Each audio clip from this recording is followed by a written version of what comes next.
I'm Kiki Wolfkill, and this is Cars and Culture with Jason Stein. Well, Kiki, what a pleasure to have you on the program. You're our first gamer. I mean, this is as cool as this show gets. Certainly, you've had other gamers. You just didn't know maybe they were gamers. That's probably true. Yes, I have a more visible gaming life than perhaps others, but there's a lot of us out there.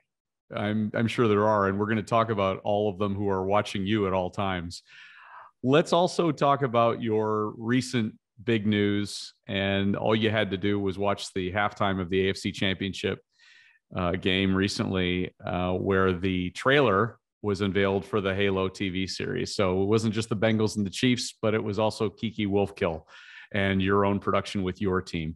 How gratifying was that for you to see that come on at that time? And I've got to believe the journey has been long and very grateful, and very gratifying and grateful. Yeah, all of those things. It has been a long journey. I think things in Hollywood take longer, I think, than I'm used to on the video gaming side, and B, doing something kind of at this scope and scale, and that people who are Halo fans have been waiting for, means really making sure we're waiting for all of the right pieces to come together. That AFC Championship game and seeing that trailer come up was almost surreal. Of course, I got the call from my mother in the morning, having seen the trailer for the trailer. You've made it when you have a trailer for the trailer. I like to think. She still is not quite sure what I do. She knows I'm associated with Halo. My mother's 91. God love her. I think the game, I guess. Yeah.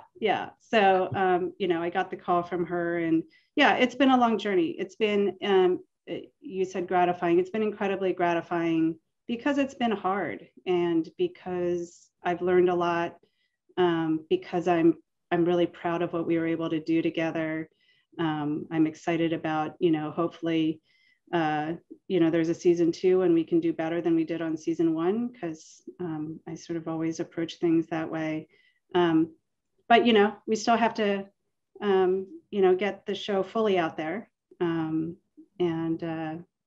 It's been a hard, awesome road. Now that we're into launch mode, and even just this week, the game is out of the bag, the cat's out of the bag, and the TV series is here. Take me back to the gestation of the idea. It's one thing to have a video game property that's been enormously successful, and we're going to get into the development of that and some of your history behind it.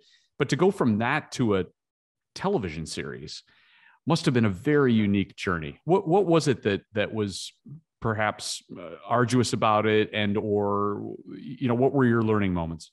Yeah, I mean, I've been in video games for a long time. I came up through the art and the visual storytelling side. My personal passion in games is sort of the medium as a unique way of telling story, and the narrative structure of inhabiting a character, right, versus watching a character on the screen.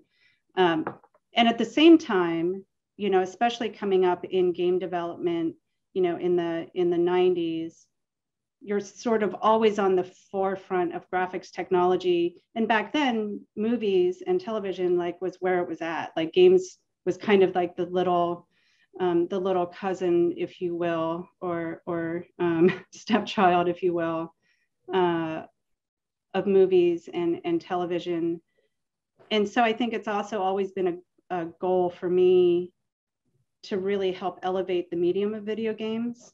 I started with doing that more on the art side and thinking about game art as a viable art form, but that also extends to storytelling, right? And so I feel like games and movie and TV have always sort of skirted around each other, because they are about taking a viewer or player on a journey.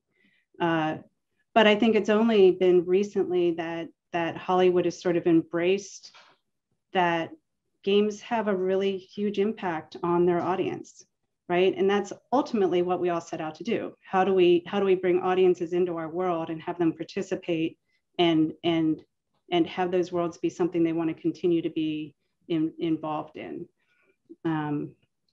So that was a very long answer for, it's taken a while for Hollywood to actually embrace video games as something that is interesting to build on. And I think what they've found is there are vast worlds and histories and stories and characters that people are really emotionally attached to. And so the opportunity to tell more stories in a linear form is super interesting. Well, in fact, you were part of that video game movement that went from that, the first person shooter origins to an increasingly film-like narrative structure, and had Ridley Scott as executive producer on Halo Nightfall.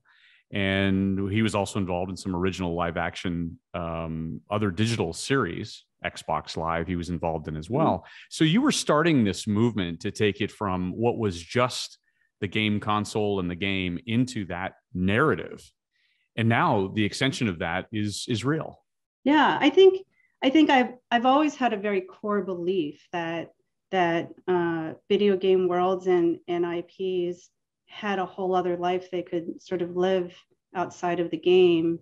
And the area I'm responsible for at 343 for Halo is transmedia, is how do we tell stories across different mediums, optimizing those stories and that narrative structure for that medium as a way to give people more, right? It's both how do you give people more of what they want of terms of immersion in a world, but how do you also bring in new audience? Because some mediums are more accessible for different kinds of audience than others.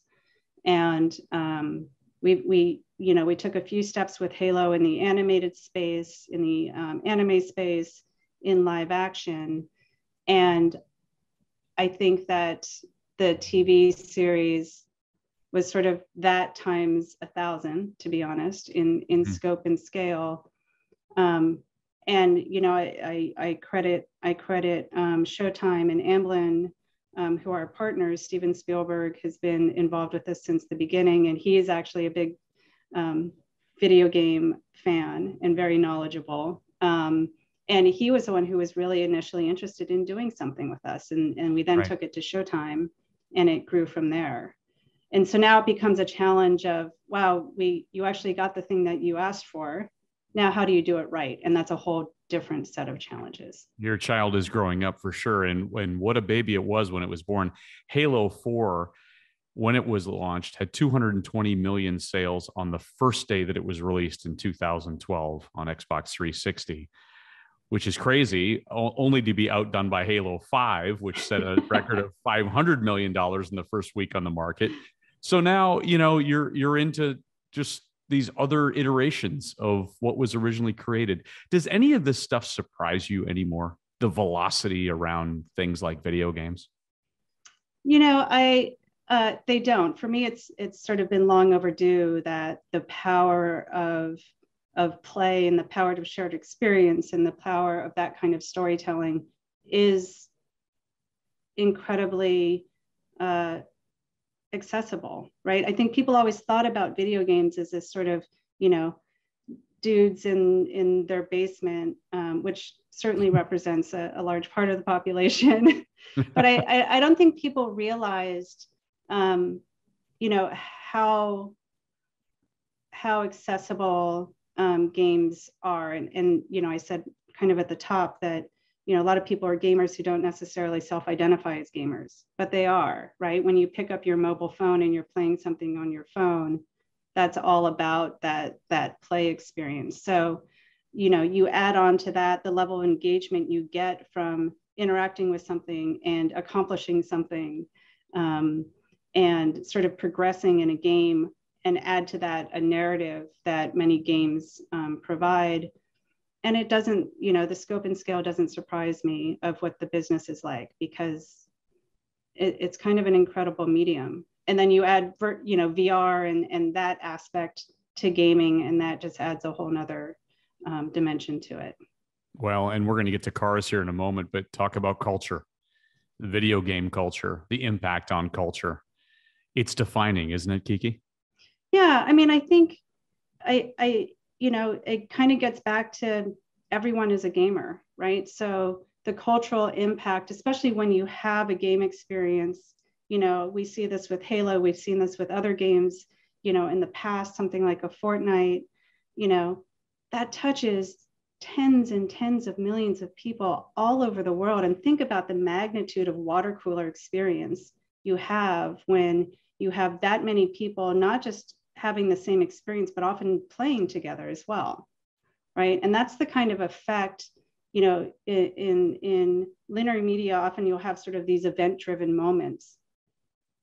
Video games are a constant event. It's a nonstop event, right? And so you kind of get that magnitude and momentum of conversation all happening at the same time across the world. And so it's almost impossible for it not to become a lifestyle or really a key part of pop culture. I want to get into some of your history. You did an internship with one of Paul Allen's multimedia companies, making digital videos for their multimedia screensavers. Yes. Right? The yes. screensaver. I'm literally 75 years old. You've just outed me. and you took your analog filmmaking skills to the digital platform. And when that internship ended, someone was giving a talk on video compression. And you approached the lecturer afterward and you gave him your resume. And it turned out they had a contract position that was open at Microsoft. And you started working on digital video projects in their media lab. And then you get into games. How did you get into games? And I know there's a cross here with racing, your other passion. I will say I've been very, very lucky in how opportunities have sort of surfaced and how they've crossed paths with passions of mine.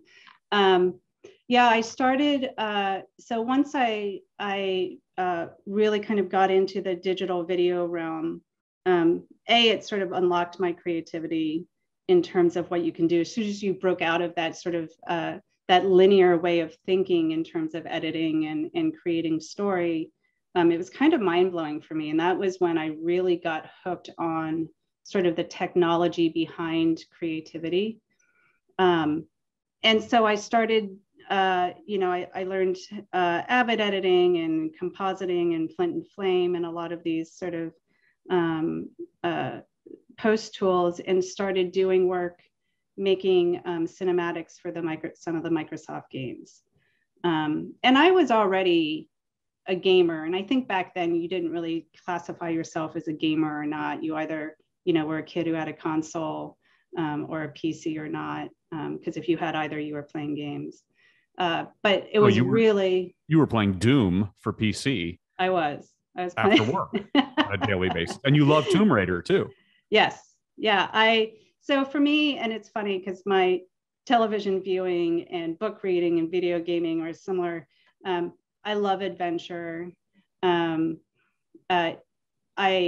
clearly love first person games. I like really visceral experiences, and I like the pacing. So I was immediately drawn to making games because, again, it was really the forefront of where technology and creativity were coming together. And at the time when I got into games, it was really hard to make games. You didn't have a lot of graphics power, right? So you had to be really creative about how you made things look good. And I think that kind of challenge was a place I thrived in. Having sort of those constraints and always trying to push the edge of it was really exciting for me. And then I was working on some animations for Kart Precision Racing, which was our kart racing simulator. And they had called the local racing school where I was teaching as well, because that meant free track time for me. Paltry pay and free track time. And they were looking for a subject matter expert for their racing school component, working with, of all subject matter experts, Bobby Rahal on this racing school component. And they said, you actually have someone in yours, at Microsoft already, not even knowing that I was already working on the animation side. So that's kind of when that all came together for me.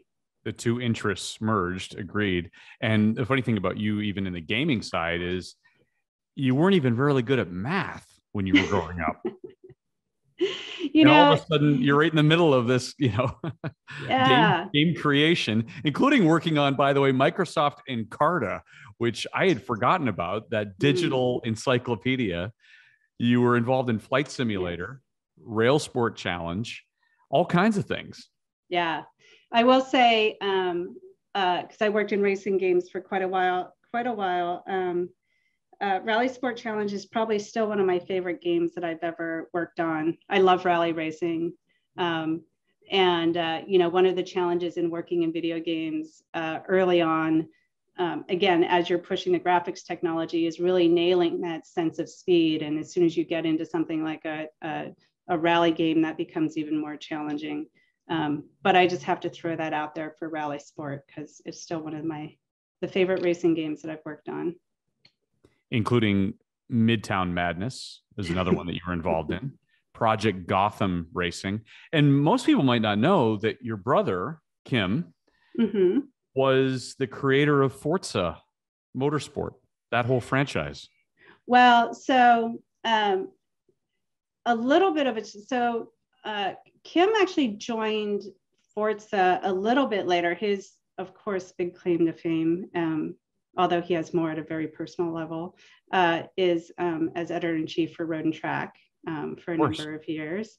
But yeah, he joined the Forza team a little bit later on and was helping sort of develop their car and partner relationships and all of that, and contributed a ton to that franchise at a critical time for their business too, which was great.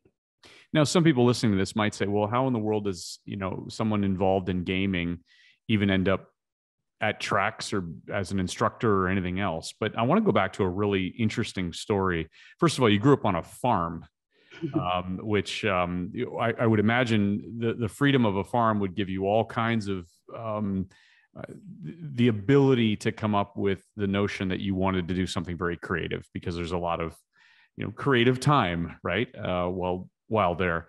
But a Chinese mother who was a race car driver herself, a Pennsylvania father of Dutch heritage, who, by the way, knew Steve McQueen extremely well. Steve McQueen was your father's best man in his wedding. How in the world did that happen? Yes, my brother and I definitely come from very adventurous parents. And yeah, we had an amazing childhood. We grew up in Pennsylvania on a farm. It wasn't a working farm. I think my father probably settled us there because it had a couple really big barns, which he then used to put all of his cars into. So no cattle, just there was nothing but cars and a couple Labradors. And us kids. But it was an incredible place to grow up. And it was in that golden age when, you walked out the door and they said to be home by dinner, and, God knows what you were up to in the time in between. But we were just sort of adventuring around all the time. And we had a lot of freedom and a lot of independence. And yeah, we grew up around motorsports. My father raced extensively in the 50s and 60s. He has a storied history at the Macau Grand Prix. The stories about cars that he could tell and the cars he would acquire, the Porsche 550 he bought new from Porsche and ordered, and the price tags that used to be associated with those cars. We grew up with that. We grew up with race car drivers friends. Our family vacations were being stuffed in the back of a 911 and driving to Road Atlanta or Lime Rock or Mid Ohio. So that was just sort of the culture of our home. I remember vividly my father running in to the house after work and looking out the kitchen window to watch the cop cars going by. As he evaded them from his, again, back in the day when you could do that. That was just how we grew up. And so driving, I learned to drive very young. I've always loved it. You were 13. Yeah. My father would take us out to the church parking lot when it was snowing and pull up the e-brake to teach us how to drive in the snow.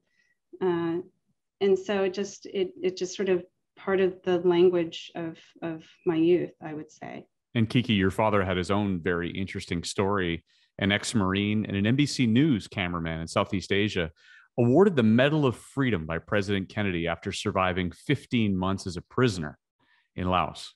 Yeah. It actually led to you wanting to make documentaries.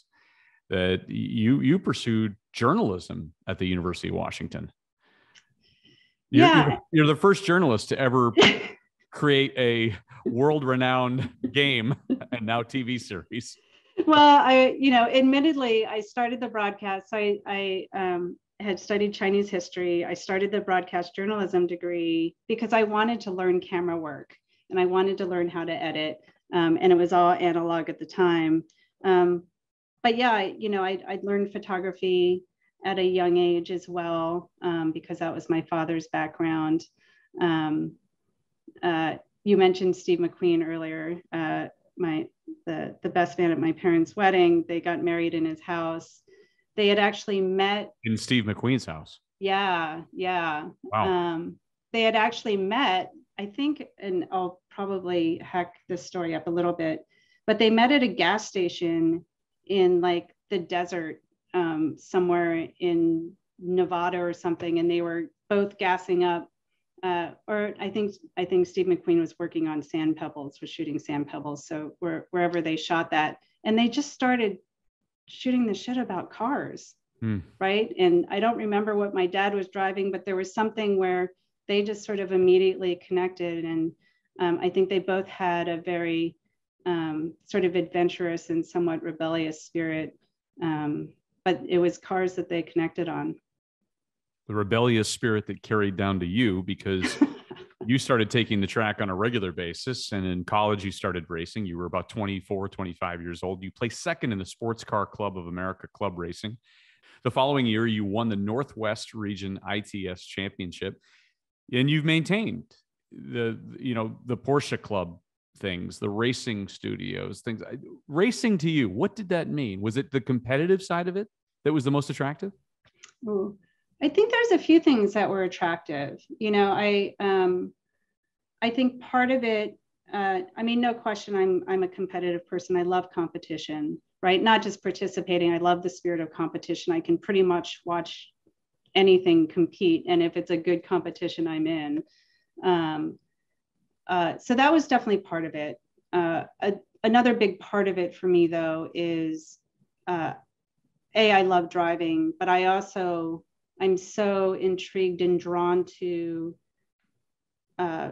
activities that sort of require mastery, right? And not that mastery is ever something I will get to, but I love the pursuit of it.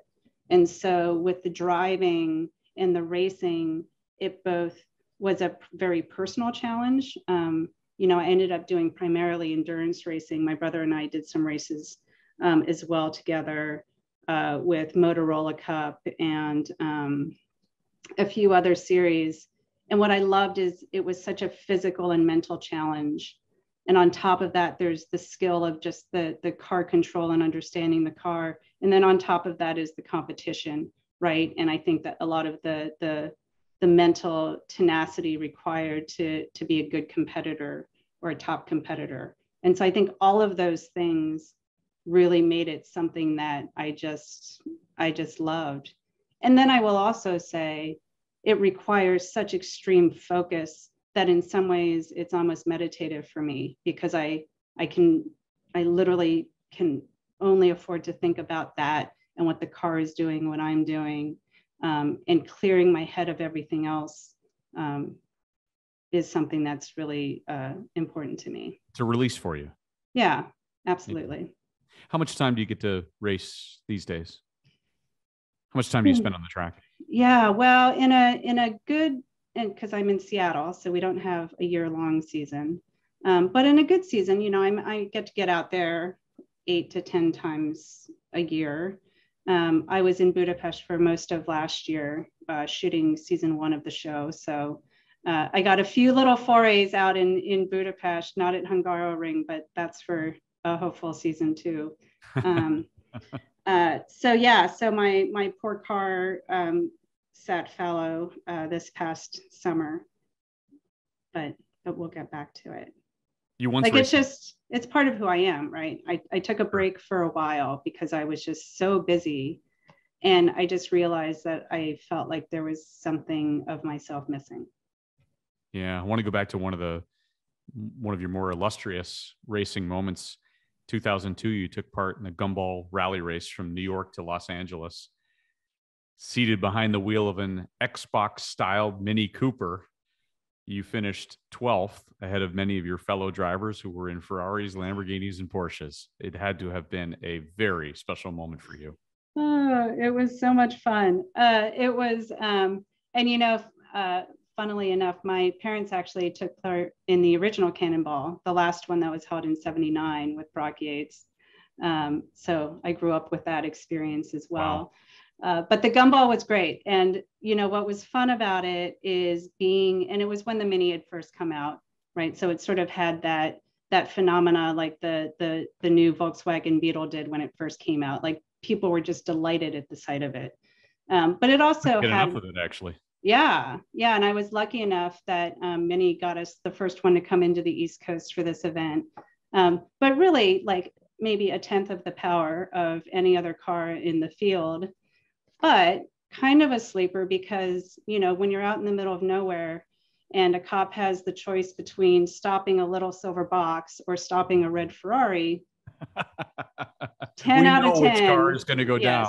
Yes. So it was amazing because it turned out to be a very stealth choice. And aside from the fact that it took about 10 minutes to get up to speed, because it wasn't even an S, it was a pure Mini Cooper. So my rule was you just never get off the gas. I treated every gas stop like a pit stop. To the floor. Yeah, you just never stop because you don't want to take the time to get back up to speed again. Well, and you mentioned the Beetle. I want to go back to just one other racing thing for a moment. Midtown Madness, 1999, the racing game that you were a part of. And that players started off with 5 new vehicles. And 5 more were unlockable. And those available vehicles, one of them was a Volkswagen New Beetle, as it's known. Oh, by the way, a Ford F-350, a city bus, a Freightliner Century truck. I love those racing games. Yeah, I think there was something just about the freedom. Like that was sort of a pillar of the game experience, right? It was all about just player freedom and that sense of exhilaration that comes from driving how you want, wherever you want, in a city that you recognize. I will tell you that we worked very late nights on that game, and the drive home for all of us when you're playing that game night and day is a little perilous. But yeah, it had just real enough physics, right, that you could suspend disbelief and really, again, get that personal sense of empowerment and freedom. It was a wacky game, but it was also, I still have people coming up to me about that game. Streets of Chicago, is that where it was? Yep, we had Chicago. We had a few different versions. I remember because back in that day, the way you mapped a city is you basically walked the streets and took pictures of all of the streets and storefronts, and it was about 105 degrees in the middle of Chicago summer when we were capturing photos for that. Amazing. Women in video games.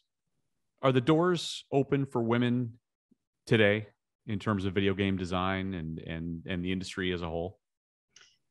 They are. I mean, the doors, they're more open. And I think a lot of the work that has gone into, and so much more work to do, but I think a lot of the work that's gone into trying to get more diversity and more women into gaming over the last 5 years has been, how do we make sure that we're finding women, that we're sourcing candidates, that women and girls understand that video games, and not just video games, but technology is a viable path. and I think that was sort of the thing, that getting the doors open was the first step. And I think the work that's really been happening over the last year or two is, how do we make sure we're creating an environment where women and diverse candidates can thrive, right? It's not just get them in the door, but what we found is we could get people in the door, but then we would lose them because it wasn't a culture and an environment that felt safe and inviting. And I think that's a lot of the focus of the industry now. Is it's not just about opening the door, it's about, you know, creating the home and the family and the safety for it to be a place to thrive. Well, in fact, you've said that you believe that we have more females that play games than females who develop games. Mm-hmm. And it's one of your missions to change that. So how do we change that? Yeah, I think, you know, it's this virtuous cycle, right? Because the more people you have coming in and making games with diverse backgrounds, the more kind of content they're going to create that appeals, right, to a broader audience. And so it's I think part of it, and I see this positive trend already, is the democratization of both tools to make games and the ability to get your game out there means that we're actually seeing a lot more sort of indie games and smaller games that are able to take more risks on the kind of content that they focus on. And I think that has really helped for audiences to see that, wow, this is the kind of game I love and the kind of game I can make. You know, for a while, it was always just these huge franchises and these huge blockbuster games that were getting all of the oxygen in the room. And now that's starting to be really different. So I think players are seeing themselves reflected far more in the games that are being made. And that, again, is that virtuous cycle of it becomes a viable career choice. And the more you have those game makers with diverse backgrounds, the more you're going to have games that represent it. You once said about 9 or 10 years ago that people felt like game leadership positions should come from production or engineering. And you came from the creative side, from that creative discipline is originally where you started. You definitely have broken the mold. There's no question there. And even Microsoft's roots were as a software company, but then learned to become a game company. And that was meaningful to you as well. So let's look at that transition of leadership positions. Mm-hmm. Do you feel that there are strides that are being made there in terms of skill and development? Yeah, absolutely. I think, you know, I think I grew up thinking that you're either creative or you're, you know, a math or science person, right? And that's actually not true. Like when I was coming up, you were always told they were mutually exclusive. And what I discovered through my own path is no, actually I can do both. That was the big sort of epiphany for me when I learned about developing video games. Microsoft started off as a software company making PC games and decided they wanted to get into console gaming, which is much, at the time, was much more entertainment focused. It was less about simulators and more about sort of entertainment experiences. And that required a different kind of creativity, I think, than some of the early games they've made. So it was a big push. A lot of my early career at Microsoft was spent really elevating art as a discipline and game design as a discipline, which frankly, a lot of the other game companies who'd been making games for a long time sort of understood, but this was, you know, a big change for a very big company. So I do feel good that the understanding of reaching your viewers or your players at an emotional level, right, is as important, if not the most important, as reaching them at a sort of a functional level and what a piece of software can do for you, right? And games is, how does it make you feel? And that requires both creative leadership and creative at the core of the effort. Are there skills from racing that translate to the world that you live in on a daily basis, including design? You're someone who has said in the past that one of your strengths as a driver is that you're really adaptable. I want to read back something that you said. When my brakes are going and weather conditions are crap, I'm good at maintaining a level of speed. And part of the game development process, being able to move organically where an experience wants to go. So perhaps they are transferable.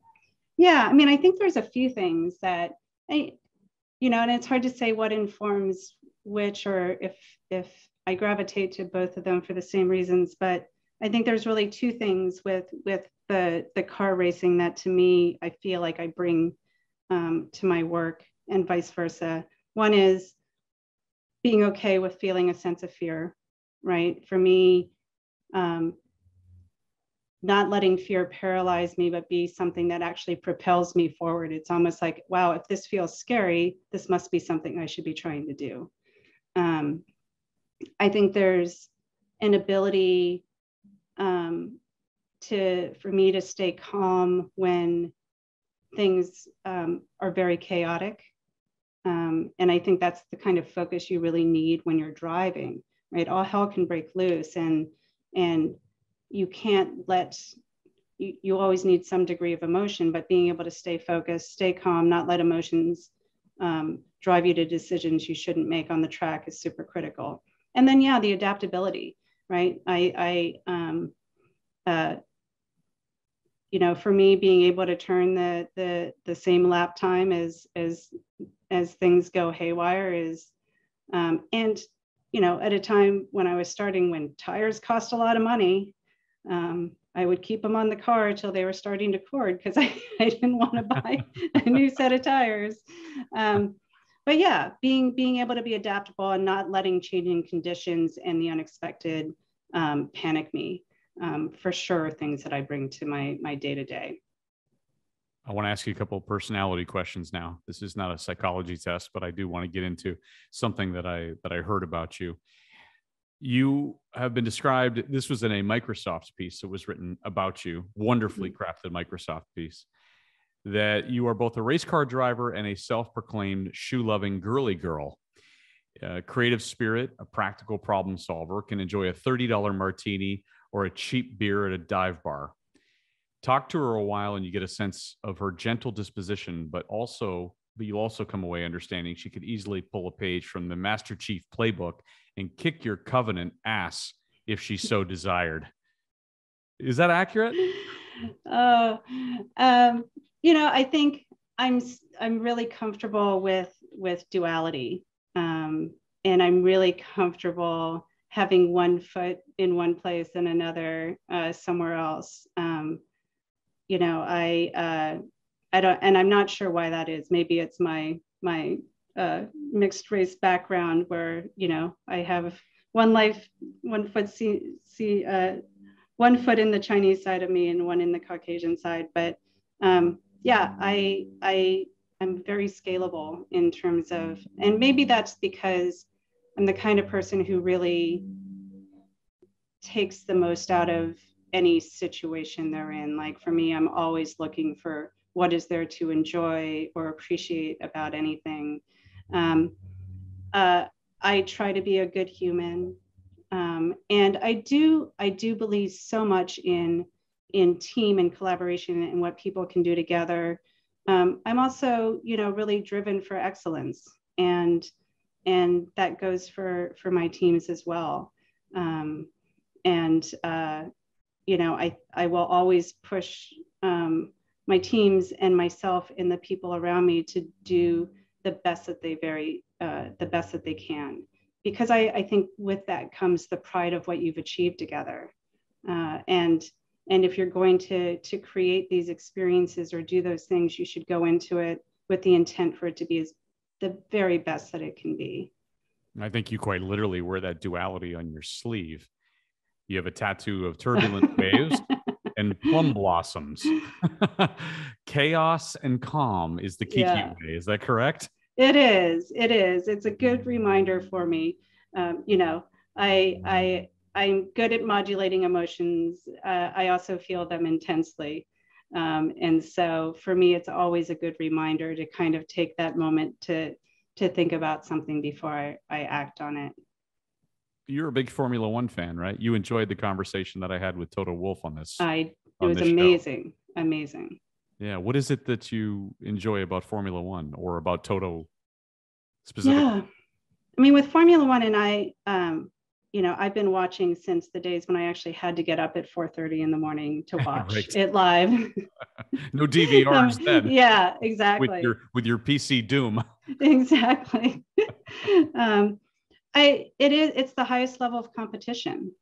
Getting back to that competitive spirit, I love watching great competitors. I love the stories. There's such legend associated with Formula One, and just that, I mean, that is the pinnacle of motorsports. And it's just watching the elite do incredible things, and the competition that comes with it. And it's so intriguing, like amazing years and not so interesting years, and just sort of that meta of Formula One over the last 20 years has been super intriguing to watch. Where do video games go from here? A lot of virtual reality, obviously, lately. How does that translate into the future of gaming? Oh, it's interesting because there's so much talk about the metaverse and what that means. And, in some ways the metaverse exists already in a lot of video game environments, right? If you think about it as a group of people coming together who are represented by digital avatars, and having a shared experience, like we're almost there. Where games goes, VRs and AR is such interesting ways of interacting with virtual worlds and connected to that, the people in them. So there's no question that that will continue to grow and expand that way. It's a super exciting space. I think you're seeing a lot of the path of where games is going with cloud gaming, being able to pick up any of your devices, right? And play the game that you want, and pick up, the game that you were playing on your couch half an hour ago on your phone on the bus, right? Like that already is a huge sea change in accessibility, because for a while gaming was all about keeping it so locked down that you could only play on this one device in this one condition, and that's just not how any of us consume anything anymore. We all have choice now of what we do on which device and where, and so gaming following suit there, and farther in the future, that being in an AR VR space is kind of incredible to think about. Just a final thing or two here. We know you're competitive. Are you hypercritical as well? Will you sit on your couch and watch Paramount Plus and think, wow, that could have been done differently with the TV series? Oh, yeah. I mean, I have a notebook full of things that, I want us all to do better the next time, not because there was anything wrong with what we did the first time around, but again, that idea of pursuit of mastery. You can't do anything and not have it be something that you can improve on. Like there's so much you learn from every experience, and you kind of owe it to the next experience to take those learnings forward. Final thing, Kiki, are you a good gamer? I am a good gamer, but it is very dependent on what I'm doing. I will say I am not great at one-on-one competitive first-person shooting. I definitely get a little bit excited, but I'm extremely good at racing games. And for me, I love story-based games. So like with a game like Halo, I will play through the campaign multiple times and show up pretty well. But other than that, in multiplayer, I struggle a little bit, admittedly. There's no way I'm playing you at Forza or anything like that. The new Paramount Plus show is on the airwaves now. It is Halo. Thank you so much, Kiki, for being on Cars and Culture. You've added a lot of culture, and we already know about your passion for cars. Thank you for having me. It's been amazing. Thank you. The automobile is one of the most important inventions that revolutionized the modern world. In America, the rich history of car culture runs deep as technology continues to shape the future of the industry. Jason Stein, former publisher of Automotive News, is here to share the stories of people passionate about cars, from industry leaders and innovators to car-obsessed celebrities. Buckle up as Jason takes you inside the boardroom, onto the track, and around the bend on Cars and Culture on SiriusXM Business Radio.